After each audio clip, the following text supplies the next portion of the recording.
Hey guys, welcome to my channel. No? Gusto ko lang i-share yung napanood kong video a few hours ago and ngayon hinahanap ko, hindi ko na makita about si Russell Brand. May in-interview siya about COVID-19. So, i-share ko na lang yung kaya kong i-recall. Okay? Yung mga elites daw, syempre, tagalogin ko na rin, inimplement nila yung COVID pandemic, madalian. Nagmamadali silang i-implement. Dapat daw mga ngayon pa lang nila implement or next year, 2027. Pero inimplement na nila ng 2020. Bakit? Kasi hindi nagwo-work yung mga ginagawa nilang pag-stop kay Trump at that time, di ba? Russian collusion, kung ano mga charge nila. And then they found out yung mga kaso na yon na hindi naman totoo yung Russian collusion na yan. Yung Russian intervention, hindi totoo. Um, Nakita ko pa nga yung mga comments noon na body-body daw si Trump tsaka si Putin, nakialam daw sa election si Putin, hindi totoo yon. So, nung hindi nila ma-stop si Trump, ginawa nila, nirelease nila agad yung COVID pandemic. No? No? Nang madalian. Kumbaga, hindi pa napaplansya yung daan para do sa COVID pandemic. Nirelease na nila kasi wala election at that time, remember? Election at that time. So, yun nga, alam ko nung 2020, alam ko 2019, nasa Orlando ako noon Disney World. No? Nagkasakit ako noon. Trangkaso. Baka yun yung sinasabi nilang COVID-19. Nagkatrangkaso ako. As in, nagbayad. Meron akong ticket to get inside Disney World. Pero nagstay lang ako sa kotse, sa parking lot. Tago ako ba sa mga security. Kasi hindi ko talaga kayang tumayo. Inom lang ako ng anti-flu, ganyan. Tsaka Gatorade. Sama-sama ng pakiramdam ko nun. Tapos nung gabi yata, kaya ko na, pumasok na ako sa Orlando, Florida. No? Orlando, Florida, Disney World. Okay? Bakit ko na-mention? Kasi syempre, yung 2020 na COVID pandemic, sabi, usapan nga, andito na yun nung bago pa sila mag-declare na, oh, may COVID-19. It's just flu. It's flu.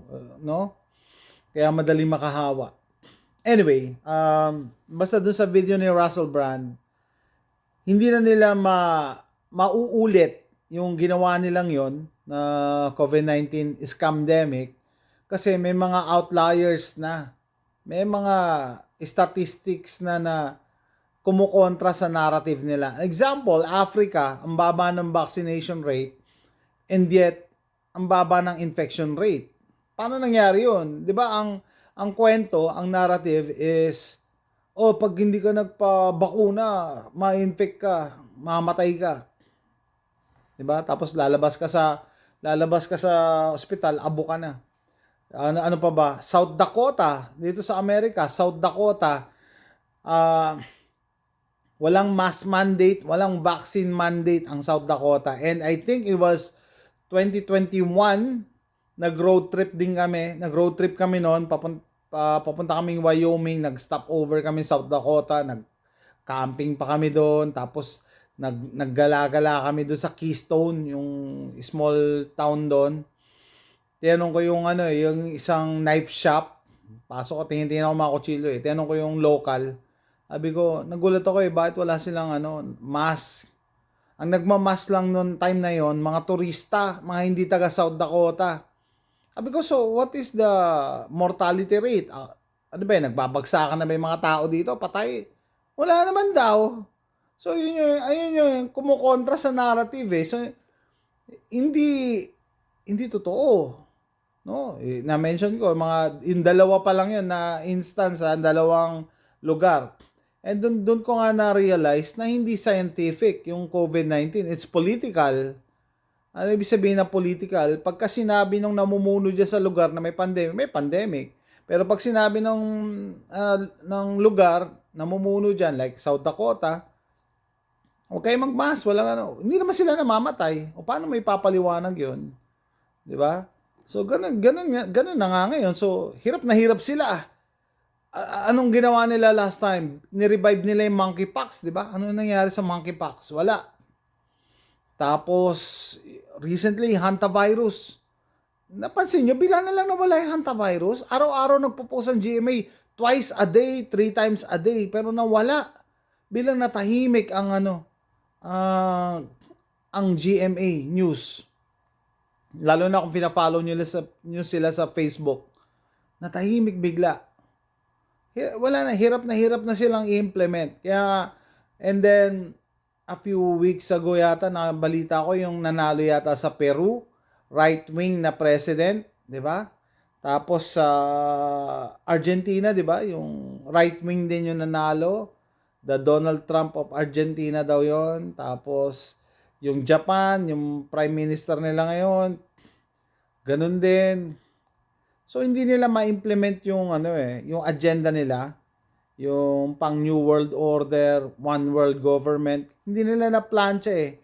So sana, ngayon nila i-implement yon pagka nailuklok na nila yung mga bata nila sa pwesto. Nailuklok na nila yung mga bata nila sa pwesto. Wala. Ngayon, hindi. Mahirapan na sila mag-implement. Butas-butas na yung narrative. No? Yung mga naniniwala, yung mga tulog na lang, konti na lang ang naniniwala ngayon. No? Kahapon, nung nagpunta yata ako sa grocery dito, may nakita pa ako isang babae nakamas eh. Nag-iisang babae na lang, parang puti. I don't know, puti o Hispanic. Isa na lang, di ba? Sa Pilipinas, shout out, baka marami pa rin nagmamask. No? So, ayun, no, yung mga elites, sabi dun sa reel ni Russell Brand na interview, they implemented the COVID-19 pandemic and it failed miserably. Kasi dalian. Hindi pa nila na iluluklok yung mga world leaders nila, pinasok na agad nila. Una-una, ilang taon na nila yung pinaplano. Akala nyo, bigla na lang may dumating. You know, things happen for a reason, and then yung reason na yon, matagal na yung plano. Matagal na nila yung plano. And then, i-mention ko na rin, bakit pandemic? And now they're trying Ebola. Ayun, no? Kasi nga magaling na motivation ng fear. Sa Pilipinas, nung nag-lockdown, bawal lumabas, 'di ba? Sabi nga ni Kim Chiu, bawal lumabas. So pag walang nasa labas, sino nasa labas? Eh di yung namumuno, sila lang yung pwedeng lumabas. Paano mo sila mau-audit? O shout out, panahon ni Duterte 'yon. 'Di ba? Paano mo sila mau-audit? Hindi mo sila mau-audit. Pero yung fear nga, no, magaling na motivator, magaling na motivation ng fear, na kahit it goes against logic, susunod ka na lang. Ano ibig sabihin? Magmomotor, mag-asawa, kailangan naka-mask, naka-face shield, tapos gusto may barrier pa sa gitna. Tapos ano pa yung sabi nun? Nung panahon ng sino ba? Si Duque ba? O si Berheri nagsasabi sa Pilipinas na kahit mag-asawa kayo, wag daw mag-holding hands pa sa labas. Ha? It goes against logic. Nakamas pa rin kahit mag-asawa. Tapos pagdating sa bahay, magkatabi sa kama, it doesn't make any sense. Buong pamilya, lalabas. No? Isang kotse lang, pero nakamas pa din. Pero pagdating sa bahay, wala nang mask. Pagkakain sa labas, yun pa isang hindi may paliwanag eh. Lalabas ka, kakain kayo sa restaurant, kailangan nakamas. Hindi sila nag-a-accept ng hindi nakamas pagdating sa restaurant. Pero pagkakain, pwede nang tanggalin yung mask. It goes against logic, and yet maraming sumunod. Bakit? Kasi nga magaling na motivator ang fear. 'Di ba? So, paano natin lalabanan? Bago ito tapusin, paano natin lalabanan yung plano ng mga elites? Okay? Awareness. Simula tayo sa awareness. Maniwala kayo, guys. Awareness na nga lang ang pinaka-basic eh. Marami pa rin Pinoy na kumukonta, hindi yan totoo, hindi paranoid ka, hindi yan totoo, hindi totoo. 'Di ba? Awareness na nga lang eh. Ayaw pa maging aware. Anong gagawin? 'Di ba? So, ang sa akin lang, open your minds. Tignan nyo yung mga tao sa paligid, o nangyayari sa paligid pala. Tignan nyo yung nangyayari sa paligid. 'Di ba? Tama pa ba yung mga pinagsasabi nila? Tama pa ba yung mga pinagsasabi nila? Sa Pilipinas, nagiging playground ng ano yan eh, ng New World Order. Kahit sino nakaupo dyan, sumusunod sa sa pakulo ng mga elites, no? Kahit sino nakaupo, sumusunod. Kasi yung mga tao sumusunod din eh. Walang kumukontra. Ano example? Nung panahon ng pandemic, yung kaklasiko na nurse nasa Pilipinas, kayo mga nasa Amerika kasi mga Amerikano eh. Garali kayo, wala kayong face mask eh.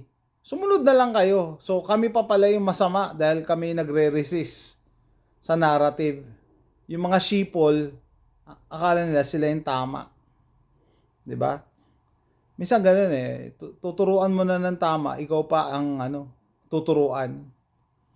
Anyway, wala namang pilitan to, no? Pero ang number one na panlaban natin sa plano ng mga elites is awareness.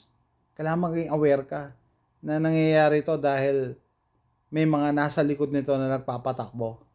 Hindi yan may kumain ng paniki kaya nagkaroon ng pandemic. Noong 2019 lang pala may kumain ng paniki. Tagal-tagal na may paniki eh.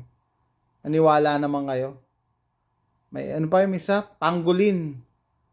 May kumain daw ng pangolin. Hindi na nga, kawawa nga yung pangolin, yung paniki, sila pa yung nasisi eh. Matagal na silang kinakain eh. Tagal na. Hindi lang noong 2019 sila kinain. So with that, comment down below. See you next time. Bye.